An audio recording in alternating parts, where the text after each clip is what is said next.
Hey guys, it's Thomas here and welcome back to my channel and welcome to another update from Heartland Towers.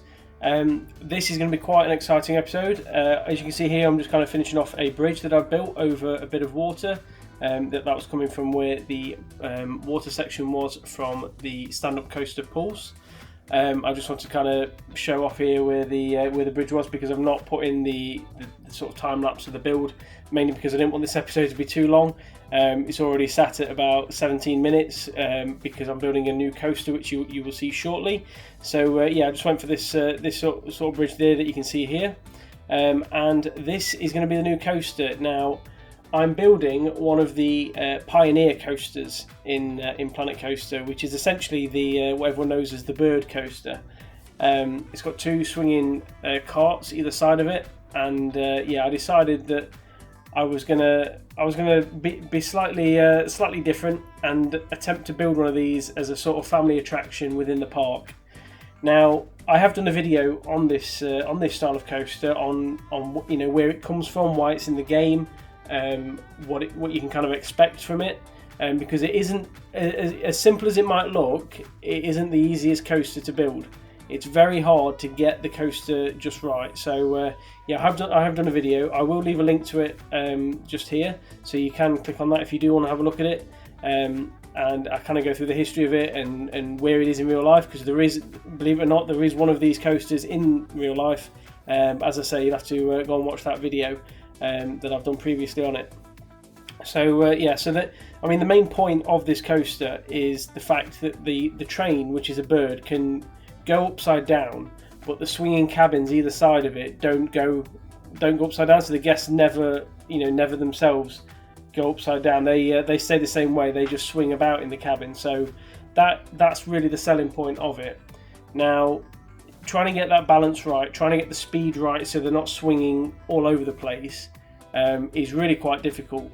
Now, my aim for this ride, and for the park in general, to be fair, I'm not necessarily building the best stats of a coaster, because I'm of the opinion really that the stats on the coasters in the game don't really reflect what the coaster looks like and what it feels like if we're riding it. So I mean, as you can see, I'm just following it going round, and you'll be able to see when the bird flips just here, the cabins stay the same way round, the guests just swing about, and then as it comes back round to the end here, it flips again, which it will do in a minute. I just had to adjust the end of the track there, which you can see at the end. But yeah, it does flip again, and as I say, the guests are put the right way back up, as it were. So yeah, it is a unique coaster, but I'm of the opinion that the stats in the game don't actually reflect how good a coaster is. It tells you how likely the guests are going to go on it and how much the guests are going to enjoy it, which is fair enough if you are building, especially if you're building like a challenge mode park. That's something to be aware of.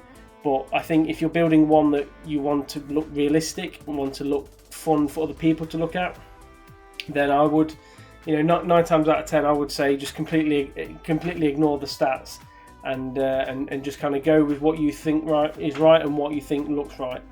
Here I'm just kind of getting the theming started for the station. So because it's a bird theme, it is going to be called Flight of the Falcon. I don't actually know if that's a falcon bird. I don't know what type of bird it is, but it's going to be called that anyway. So yeah, just go with it. Yeah, on the operators, I wanted to theme the operator station, because I just thought it normally looks quite bland and it doesn't really fit in well with anything, the standard station that they're stood up. So yeah, I just thought I'd put a bit of wood around it with a sign that says bird control. And then I thought I'd use these hazard strips, which I thought looked really nice. And I thought, rather than having the yellow and black, theming to sort of brown and black, so that they're still doing the job of looking like a hazard strip, but with a slightly more appropriate colour for the ride. And just by doing this and covering up the station platform, and getting rid of the bog standard grey or blue that comes with it, it really does change the way that the station looks. So yeah, I can't recommend doing this enough, I think. I know quite a few creators like to just kind of get rid of all this on the station, and as you can see there, it completely changes everything. So yeah, that was my thinking behind that. The basis of the story that I'm going for here is I'm going for you'll have seen on the track there is a section of like drive tyres before the lift hill that the birds are going around at the minute. So what I wanted to do is I want to have a sort of like the story of you're going on the ride, you're a falcon that's learning to fly, and then you go around and you're practicing, and then you got the lift hill, and it's now your time to fly, and that's the sort of vague story that I was going for. So we will see how it comes off. I am quite pleased with the end result, but you'll have to stick around and see that. Here I'm just building the exit path. The exit was kind of trapped in between the ride, and so I decided to go over the end of the ride, which I think actually works quite well to have. It's quite nice to have a view of the ride. This is the queue line layout. Now I want to have a bit of a scene in the queue line. I want to have the guests to be able to walk around and look at something rather than just being told to go back and forth next to each other until you get to the front. I wanted a bit of interactiveness in the ride queue line, so which is why I've gone for the layout that I have. Now I didn't time lapse a lot of the build because it was a lot of playing about and it would have been very boring to look at. So this is quite a lot of the way in now. So this is the station that I've gone for. A lot of it is wood, and I've got beams going across the top and forming the roof trusses. I've got the signage up, and I've got in the queue line there you can see there's there's a bit of like a glass box roof on top. So yeah, really I'm pleased with how this looks, and we will go through like a final look through just before we do the POV at the end. Here I'm just adding a bit of realism. As I say, this is something I wanted to start putting in some of my parks.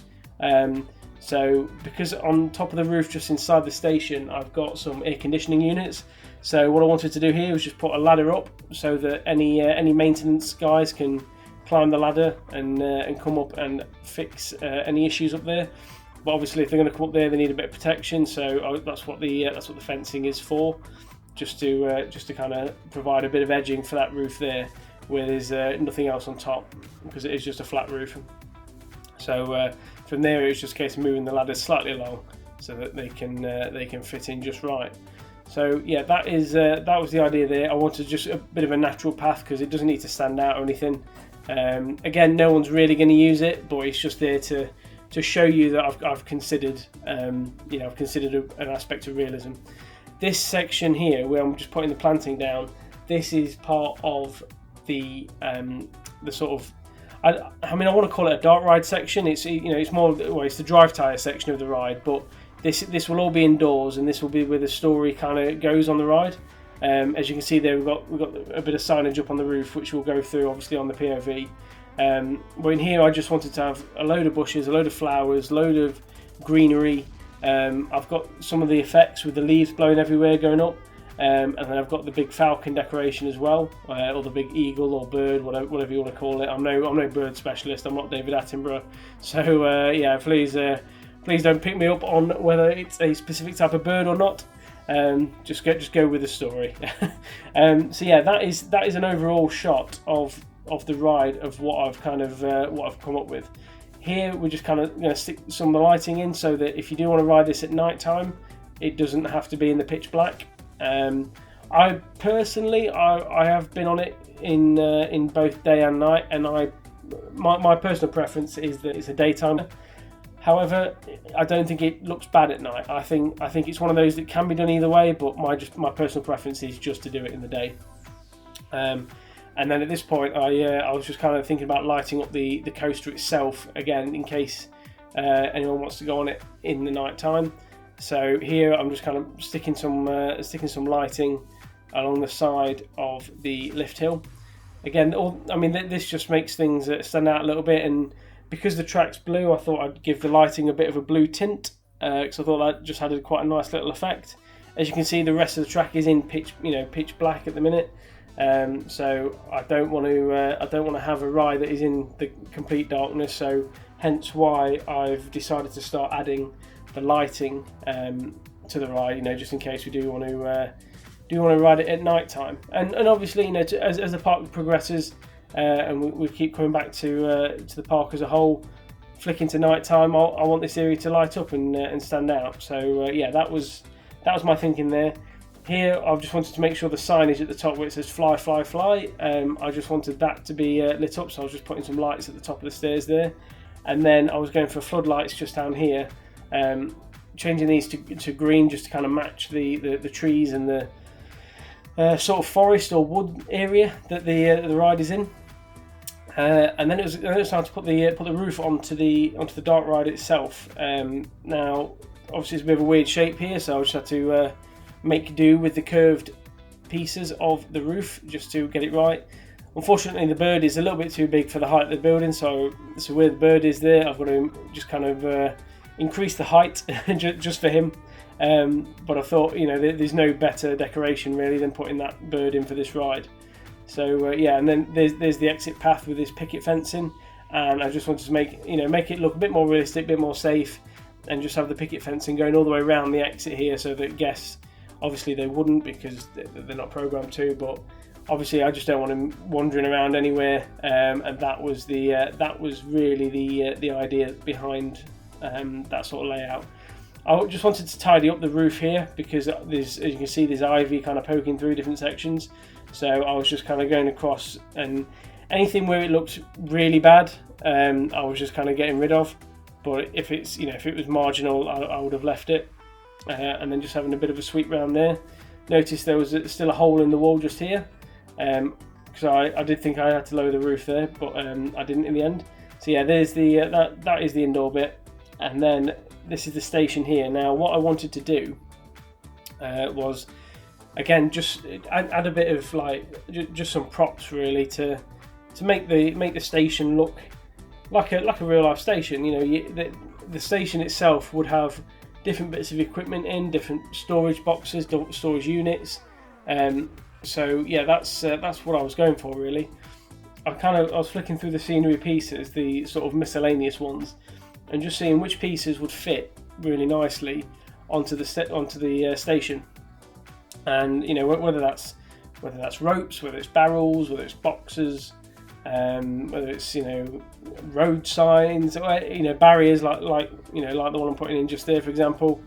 There's quite a lot that goes in, and obviously I just wanted a bin just around the front. Now I know that it kind of looks a little bit horrible having a bin there, but I think it also looks a bit realistic as well, because not all the bins are tidied around the back in all parks. Some parks you go to, and unfortunately they aren't considered where they place big horrible looking bins like that, unfortunately. So yeah, here's the kind of view going in. I'll leave you to listen to the music, see the queue line, and we'll go on the ride, which is Flight of the Falcon. So I'll see you shortly.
And there we go, that is Flight of the Falcon.